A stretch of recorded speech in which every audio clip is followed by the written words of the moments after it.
भरत जी के द्वारा मैसेज मिला कि यहाँ सत्संग का आयोजन किया जा रहा है।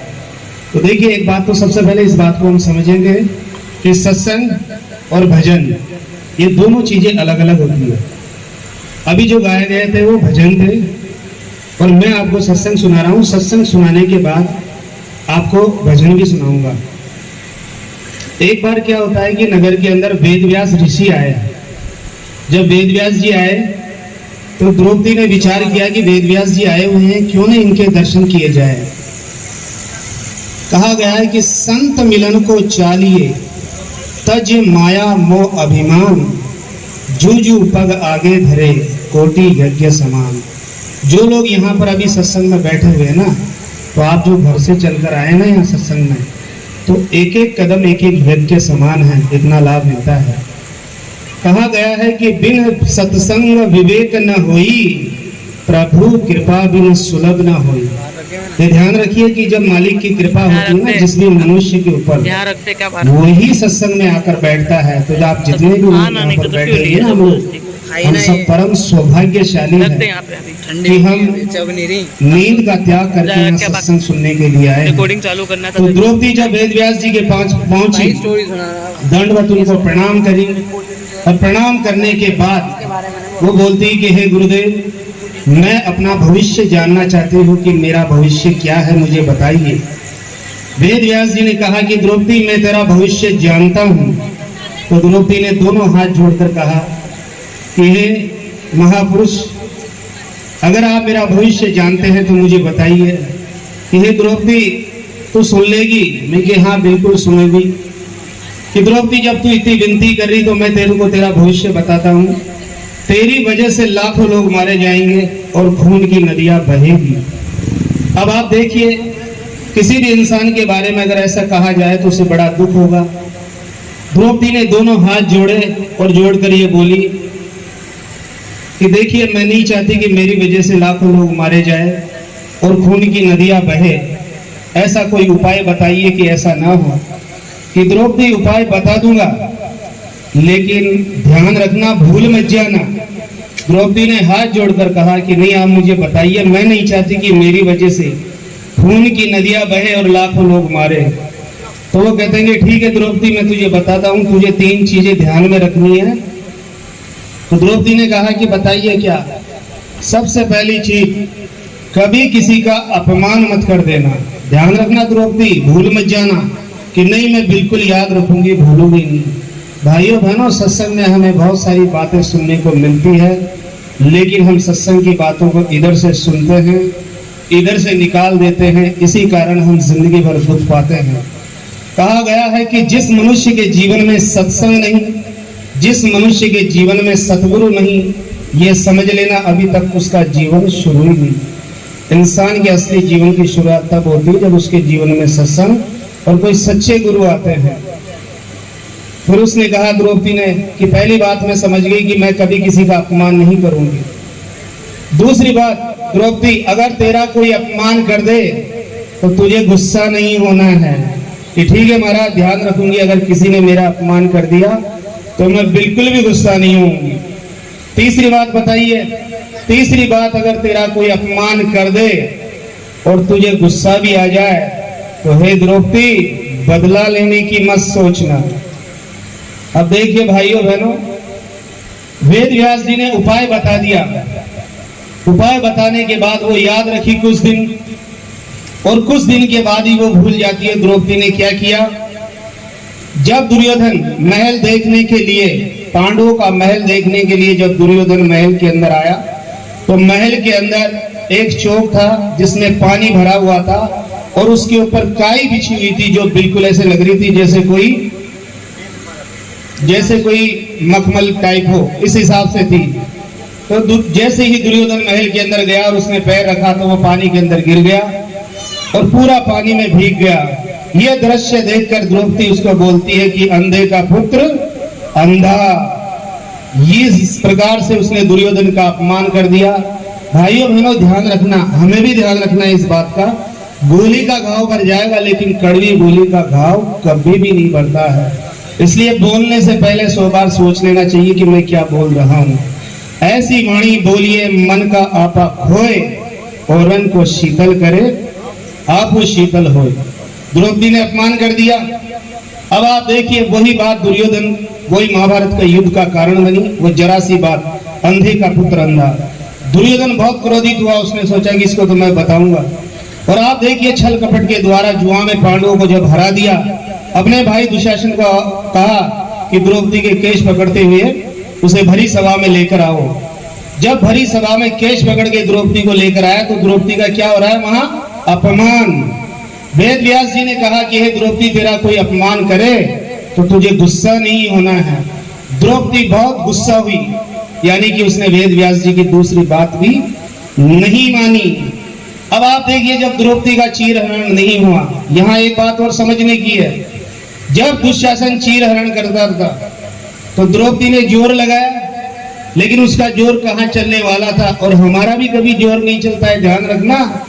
कभी कोई मुसीबत आ जाए तो मालिक पर छोड़ देना, मालिक हमारी रक्षा करेगा। जब द्रौपदी ने देखा कि मेरा तो जोर ही नहीं चल रहा, उसने दोनों हाथ छोड़कर बोली कि हे गोविंद, मेरी रक्षा करो। तो देखो द्रौपदी की रक्षा हो गई। अब जब द्रौपदी की रक्षा हो गई, द्रौपदी का चीरहरण भी नहीं हुआ, तो आप देखिए द्रौपदी ने तीसरी गलती भी क्या कर दी।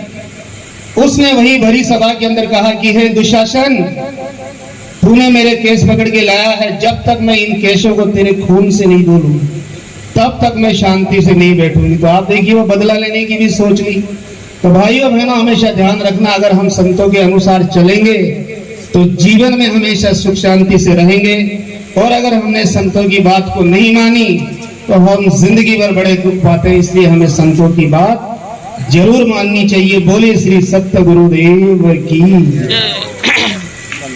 बहुत से लोग सत्संग को बहुत छोटी चीज समझते हैं। भैया छोटी चीज नहीं है, सत्संग बहुत बड़ी चीज है।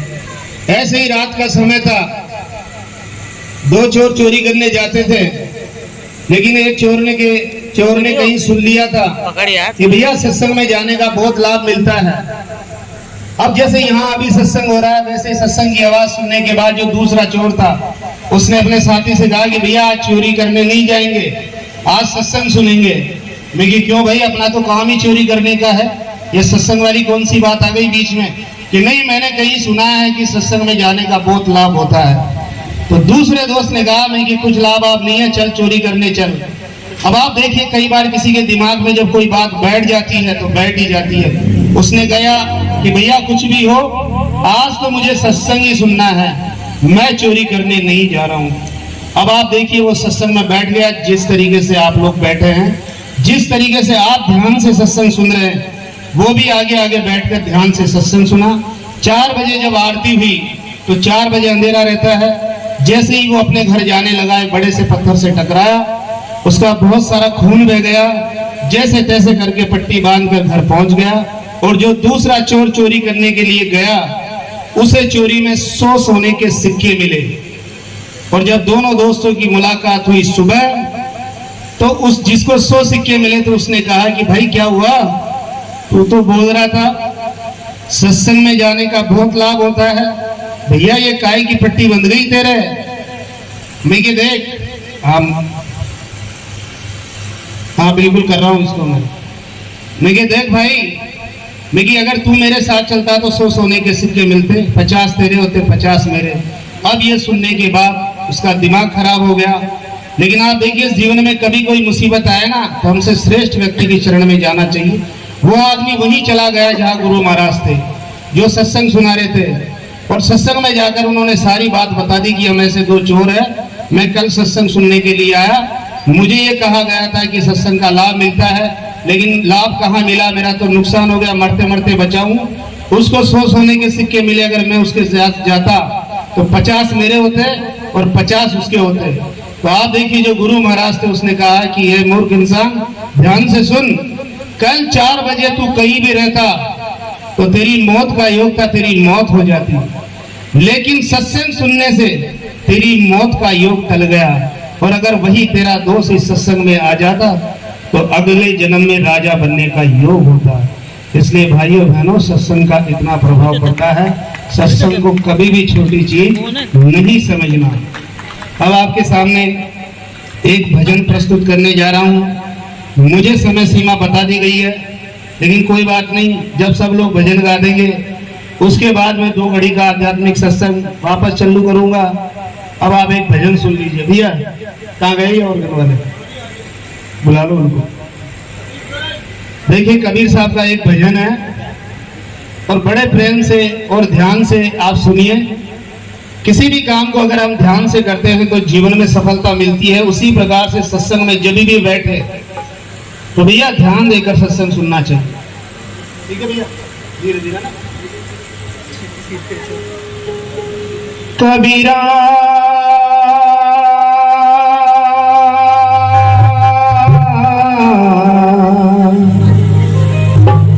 जब हम पैदा हुए जग हंसे हम रोए। देखिए जब हमारा जन्म हुआ था ना तब हम रो रहे थे, लेकिन बाकी सब घर वाले खुशियां मना रहे थे। कबीर साहब आगे क्या कह रहे हैं? अब करनी ऐसी कर चलो हम हंसे जग रोए। ऐसा कब होगा? जब हम इस शरीर से अच्छे कर्म करेंगे तभी हमें याद किया जाएगा, नहीं तो याद नहीं किया जाएगा। तो देखिए कबीर साहब क्या कह रहे हैं? चदरिया जीनी रे जीनी। भैया धीरे, ये बिल्कुल धीरे स्लो बजाना है। मैंने पहले कहा स्लो है, मेरी आवाज में बिल्कुल आप साथ देने के लिए हो, बस तेज मत करो इसको। चदरिया जीनी रे जीनी सदा राम नाम रस बीनी। चदरिया जीनी रे जीनी। देखिए इस शरीर को चादर कहा गया है। इस शरीर रूपी चादर से चलते फिरते उठते बैठते खाते पीते कोई सा भी कर्म करते हुए हमें मालिक को याद रखना है। तो ये भजन के माध्यम से यही कहा जा रहा है, चदरिया जीनी रे जीनी सदा राम नाम रस बीनी। चदरिया जीनी रे जीनी।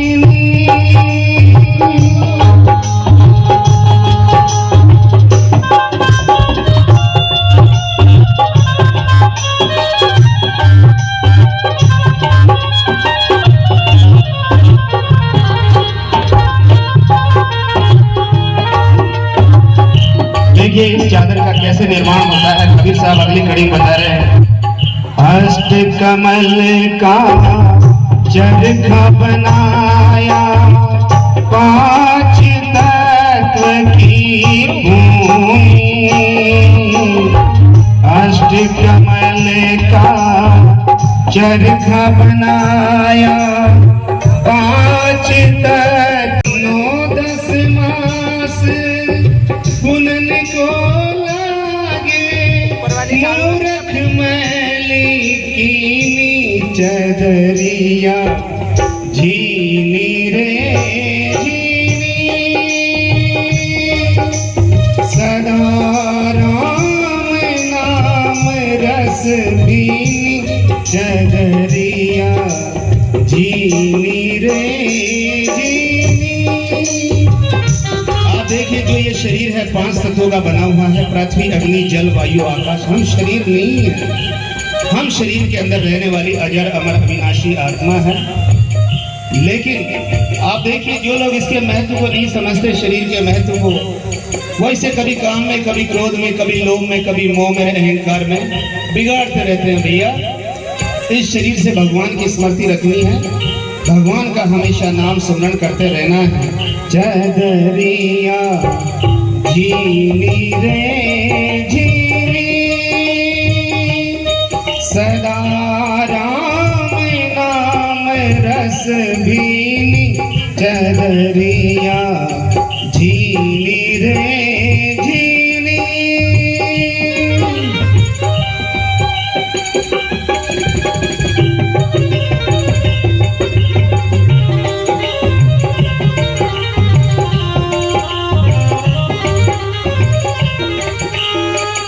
देखिए आगे कबीर साहब क्या कह रहे हैं।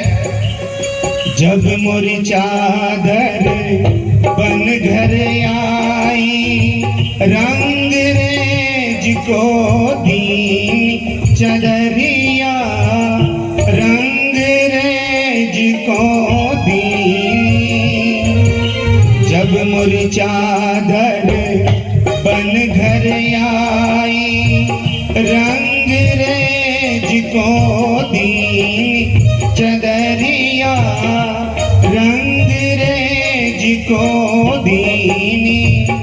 यहाँ रंगरेज कहा गया है गुरु महाराज को। जब इंसान जब बच्चा 17-18 साल का हो जाए तो उसके गुरु की शरण में जरूर भेज जाए। क्यों कहा गया है पारस और संत में बड़ू तंत्रो तु ज्ञान, पारस लोहा कंचन करे, गुरु कर ले आप समान। जब मोरी चादर बन घर आई, रंग रेज को दीन चदरिया, रंग रेज को दीनी। ऐसा रंग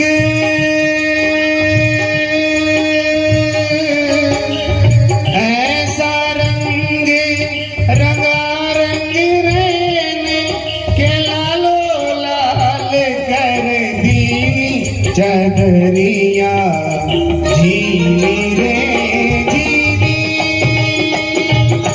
सदा राम नाम रस दीनी चदरिया, झीली रे झीली। देखिए गुरु महाराज संसार का जो बुरा रंग है ना, गुरु महाराज उसको छुड़ाकर, और जो सत्संग का अच्छा रंग है ना वो हमारे पे चढ़ा। एक बार जिसमें चढ़ गया दोबारा फिर दूसरा रंग चढ़ता ही नहीं। चदरिया झीली रे झीली। देखिए बहुत से लोगों को ये घमंड हो जाता है कि अब तो ये शरीर मिल गया, अब तो मैं जाने वाला नहीं हूँ। भैया काया का कभी घमंड नहीं करना। काया को बिगड़ते देर नहीं लगती, माया को जाते देर नहीं लगती। काया माया किसी भी चीज का घमंड नहीं करना है। देखिए आगे कबीर साहब क्या कह रहे हैं। चादर ओढ़ शंका मत करिए, ये 2 दिन तुमको दीन चदरिया, 2 दिन तुमको दीनी। मूर्ख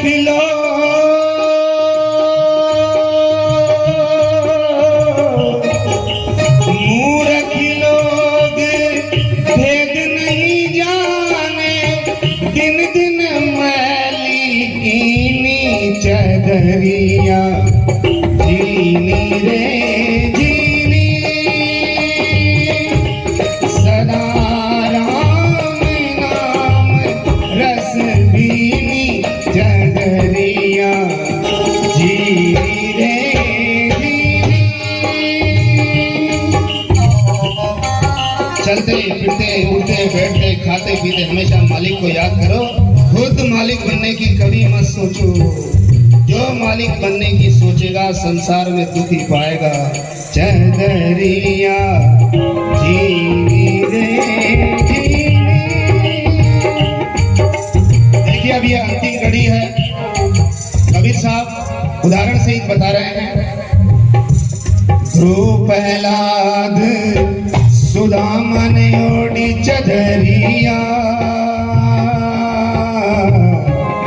ध्रुव प्रहलाद सुदामन ओढ़ी चदरिया, सुखदेव ने निर्मल कीनी चदरिया, सुखदेव ने निर्मल कीनी। दास कबीर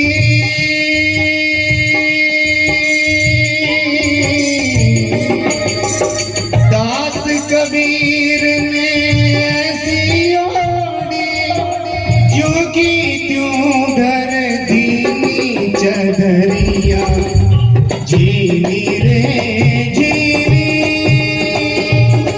सदा राम नाम रस दी चदरिया,